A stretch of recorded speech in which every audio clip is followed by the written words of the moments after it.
7th in science class. Again I am K.N. Mishra. Class, after your first term exam now, from today I think your online classes are continued. Today is first day of your class after exam. So because of this reason I want to tell you first of all the syllabus for next term exam.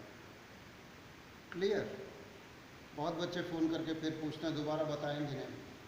आपका next term exam का जो syllabus है वो है chapter number 6, 7, 9, 13 and 14. Note down this syllabus in your copy. कितने chapters next exam में आपके syllabus में हैं. हम एक बार चैप्टर का नेम भी पढ़ दे रहे हैं. प्रतिभा चैप्टर का नेम बेटा, chapter number 6. Chapter number 6 is physical and chemical changes.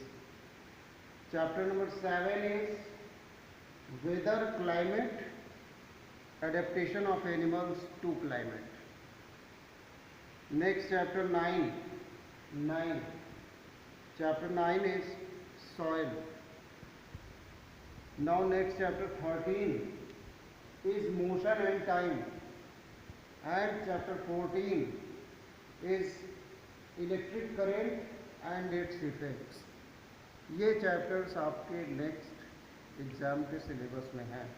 इसमें से हम आज ये भी क्लियर कर दे रहे हैं कौन साइंस फर्स्ट में है और कौन सा साइंस सेकेंड में है. इसमें से 2 चैप्टर बायोलॉजी के हैं, 2 साइंस सेकेंड में है. क्या क्लियर कर दे रहे हैं आपको. देखिए ये जो चैप्टर, ये पहला चैप्टर है. कौन सा है ये? आपके सिलेबस का फर्स्ट चैप्टर, यानी कि chapter number 6 physical and chemical changes, science first. Next weather climate and adaptation of animal to climate, ये साइंस सेकेंड. ठीक. ये chapter number 9 soil, science second. ठीक. Chapter number this chapter 13 motion and time, science first. And this chapter 15 is electric current and its effect once again in science first. ठीक है. 2 chapter इसमें bio के हैं, बाकी 3 chapter आपके science first के हैं. अब now we are going to start this chapter number 6, which is first chapter of your syllabus, and chapter number 6 in your book, physical and chemical changes. सबसे पहले तो इस चैप्टर का वर्ड मीनिंग आप note कर लेंगे. ये वर्ड मीनिंग इसका दिया हुआ है.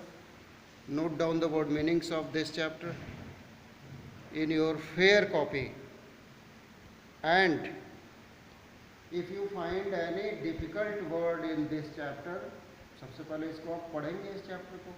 if you find any difficult word in this chapter then note down that word also. ठीक है. हम आपको उसका मीनिंग बताएंगे. और इस चैप्टर में शुरुआत में ही ये जो फिजिकल चेंजेस हेडिंग यहाँ पे आप देख रहे हैं, इसके बाद एक लाइन से एक्टिविटी 1 से एक्टिविटी 9 तक 9 एक्टिविटीज़ दी हुई हैं एक साथ. थोड़ा थोड़ा 9 एक्टिविटीज़ के बारे में बताएंगे हम आपको, और उसके बाद केमिकल चेंजेस नेक्स्ट वीडियो में पढ़ेंगे. ठीक है. सबसे पहले come to physical and chemical changes. Students, in our surrounding many types of changes are continuously going on, like weather changes in a year. पूरे साल में वेदर चेंज होता है. क्लाइमेट चेंजेस, ये भी चेंज होता है. ठीक है. डे के बाद नाइट होता है, एक चेंज ये भी है. चेंज की नहीं है. आपके घर में, आपके किचन में मिल्क की कर्डलिंग हो जाती है. मिल्क की कर्डलिंग का मतलब मिल्क का फट जाना. ठीक. तो ये भी एक तरह का चेंज है. फूड कुक्ड, ये भी एक तरह का चेंज है. पहले वैसे ही चावल रखा हुआ था, झोले में या बोरी में या आपके यहाँ कंटेनर में रखा हुआ था, उसको पका दिया आपने, वो चेंज हो गया। तो ये various types of changes are continuously going on in our surrounding. These changes are of two types.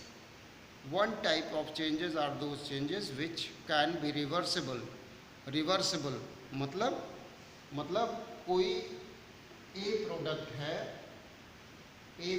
है, ये बी प्रोडक्ट में चेंज हो जाता है, लेकिन बी प्रोडक्ट से ए प्रोडक्ट वापस नहीं बनता। एक तरह का ये चेंज है। दूसरे तरह का वो चेंज है, ए प्रोडक्ट से बी प्रोडक्ट बन गया और बी से वापस हम ए प्रोडक्ट को पा सकते हैं। Again we can obtain the same product. ये दो तरह के चेंजेस हो सकते हैं। तो इन चेंजेस के बारे में हमको पढ़ना चाहिए या नहीं पढ़ना चाहिए? We should study about these changes and because of this reason we should study this chapter physical and chemical changes in our surrounding. Important है पढ़ना, तो हमको डिटेल में पढ़ना चाहिए। ठीक है, एग्जाम्पल से इसको बताते हैं, अभी दिमाग में आपके बैठ जाएगा क्लियर। जैसे सभी के घर हमारे ख्याल से फ्रीज होगा, चाहे जिस कंपनी का हो फ्रीज होगा। फ्रीज में आप आइस क्यूब बना लेते हैं, फ्रीजर में रख के आइस क्यूब बन जाता है। वो आइस क्यूब अगर यहाँ पे हमने, ठीक है, एक कंटेनर में हमने रखा है, आपकी बुक में एक्टिविटी दी हुई है, अभी हम बताएंगे। ये कंटेनर में हमने रखा है और इसके नीचे हम स्पिरिट लैंप जलाते हैं। स्पिरिट लैंप इसके नीचे जला दिए। ठीक, क्या होगा? ये जो आइस क्यूब है, यहाँ पे हम IC लिख दे रहे हैं। ये जो आइस क्यूब है मेल्ट होगा, टेम्परेचर पाएगा तो मेल्ट होगा। आइस क्यूब मेल्ट होगा तो किस में चेंज होगा? वाटर में। और किससे बना था? वाटर से ही बना भी था। यानी कि वाटर को अगर हम A मान लें और आइस क्यूब को हम B मान लें, ठीक है, तो A can be converted into B and once again B can be converted into A very easily. So this type of change is called reversible type of change, and this type of change is physical type of change. तो physical type of change किसको कहेंगे? जिसमें आपस में inter conversion हो सके। इसका best example है वाटर। वाटर वेपर में चेंज हो जाता है, वाटर आइस क्यूब में चेंज हो जाता है, आइस क्यूब फिर वाटर में चेंज हो जाता है। ये इंटर कन्वर्जिबल चेंज है। थोड़ा सा एक्टिविटी आप घर पे पढ़ेंगे। फॉर एग्जांपल ये फर्स्ट एक्टिविटी दी हुई है यहाँ पे, बस एक आउटलुक देख लेते हैं इसका। ये फर्स्ट एक्टिविटी दी हुई है।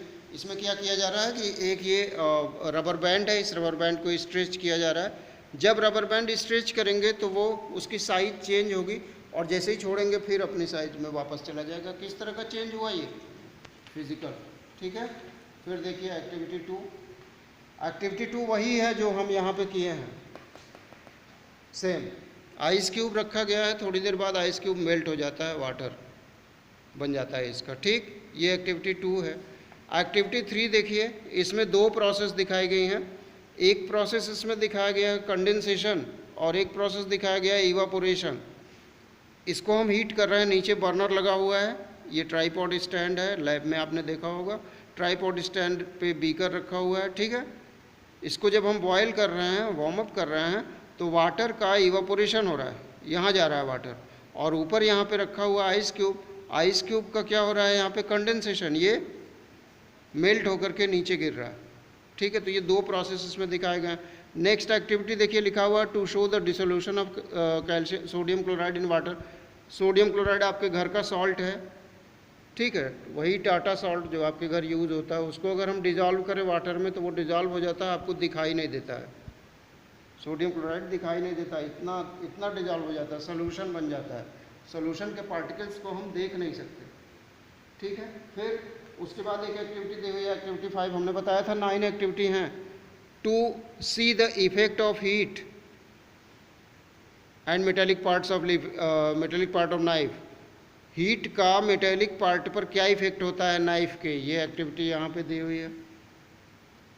नाइफ को हीट कर लिया गया है, आगे का पोर्शन नाइफ का जो मेटल का बना हुआ है, इसको हीट कर लिया गया, रेड हो गया, रेड हो गया, इफेक्ट पड़ेगा कुछ, यहीं पकड़ लीजिए आप, तब समझ में आएगा क्या इफेक्ट पड़ेगा। यही इस एक्टिविटी में लिखी हुई है। 6 एक्टिविटी लिखी हुई है, to see the effect of electric current on the filament, electric bulb के फिलामेंट पे। यहाँ पे जब इलेक्ट्रिक करंट पास होता है तो ये जो फिलामेंट टंगस्टन का बना होता है, ये क्या देता है, हीट और लाइट दोनों प्रोवाइड करता है हमको। बहुत अच्छी एक्टिविटीज़ हैं, ये सारी एक्टिविटीज़ पढ़ेंगे, और ये एक्टिविटीज़ फिजिकल चेंजेस की हैं, ठीक है। So class today's homework is revise activities 1 to 9 and write the word meanings of this chapter, physical and chemical changes, I think chapter number 6. Clear? Thank you class 7, stay home, be safe.